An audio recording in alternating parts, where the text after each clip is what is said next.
بسم اللہ الرحمن الرحیم۔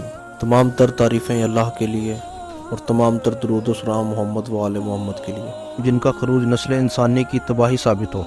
اس قوم کی عورتیں جو ہزاروں بچوں کو جنم دینے کی صلاحیت رکھتی ہیں، ان کی تعداد اتنی زیادہ ہے کہ ایک انسان کی نسبت سینکڑوں میں موجود ہے۔ لیکن یہ قوم کہاں قید ہے؟ کیا انہیں کسی دوسرے سیارے پر قید کیا گیا ہے؟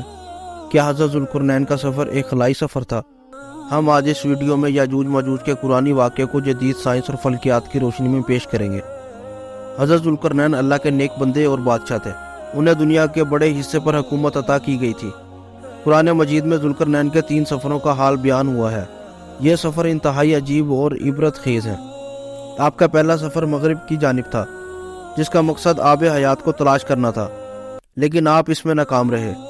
آپ نے دوسرا سفر مشرق کی طرف کیا، جہاں سورج طلوع ہو رہا تھا، جہاں آپ نے ایک خانہ بدوش اور غیر مذہب قوم کی مدد کی۔ تیسرا سب سے عجیب و غریب سفر شمال کی جانب تھا۔ اس سفر کے دوران آپ ایک مقام پر پہنچے جس کا نام مدین یعنی 2 پہاڑوں کے بیچ کی جگہ۔ یہاں ایک قوم آباد تھی جو ایسی زبان بولتی تھی سمجھ سے بالا تر تھی۔ ان لوگوں کے ساتھ آپ نے اشاروں میں بات کی۔ یہاں کے لوگوں نے حضرت ذوالقرنین سے شکایت کی کہ پہاڑ کی اس جانب ایک قوم آباد ہے جس کا نام یاجوج ماجوج ہے۔ یہ لوگ خوب فساد مچاتے اور ہم پر ظلم کرتے ہیں، لہٰذا آپ ان کے خلاف کارروائی کریں اور ہماری مدد فرمائیں۔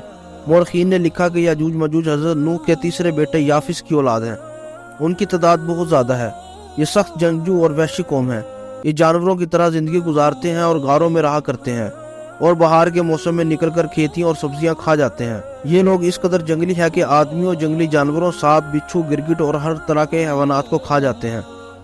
لہذا حضرت ذوالقرنین سے ان لوگوں نے فریاد کی کہ آپ ہمیں یاجوج ماجوج کے شر سے بچائیں، اس کے بدلے میں ہم آپ کو کچھ مال دے دیں گے۔ حضرت ذوالقرنین نے فرمایا، مجھے تمہارے مال کی ضرورت نہیں ہے، اللہ نے مجھے سب کچھ دیا ہے، بس تم لوگ میری مدد کرو تاکہ میں ان 2 پہاڑوں کے درمیان ایک دیوار بنا سکوں۔ لہذا آپ نے وہاں زمین کھدوائی اور پگھلا ہوا تانبا جمع کر کے اس پہ لوہے کے تخت بنا دیے۔ ان کے درمیان لکڑی اور کوئلہ بھروا کر خوب آگ بڑھ گئی۔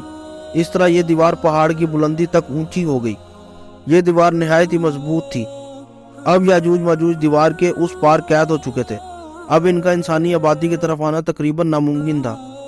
لوگوں نے حضرت ذوالقرنین کا شکریہ ادا کیا تو انہوں نے فرمایا، وقتی طور پر تو یہ دیوار یاجوج ماجوج سے لوگوں کو محفوظ رکھے گی، لیکن ہر ایک چیز ایک دن ختم ہو جاتی ہے، لہذا یہ دیوار بھی ایک دن توڑ دی جائے گی اور یاجوج ماجوج نکل آئیں گے۔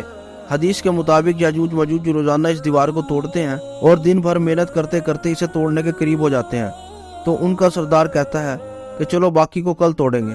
دوسرے دن جب وہ اسے توڑنے آتے ہیں تو اللہ کی قدرت سے یہ دیوار پھر سے مضبوط ہو جاتی ہے اور اپنی اصلی حالت میں لوٹ آتی ہے۔ لیکن جب اس دیوار کے ٹوٹنے کا وقت آ جائے گا تو ان میں سے ایک کہنے والا کہے گا، چلو اب اس دیوار کو انشاءاللہ کل توڑیں گے۔ ان لوگوں کے انشاءاللہ کہنے کی برکت سے دیوار ٹوٹ جائے گی۔ یہ وقت قیامت کے قریب کا وقت ہوگا۔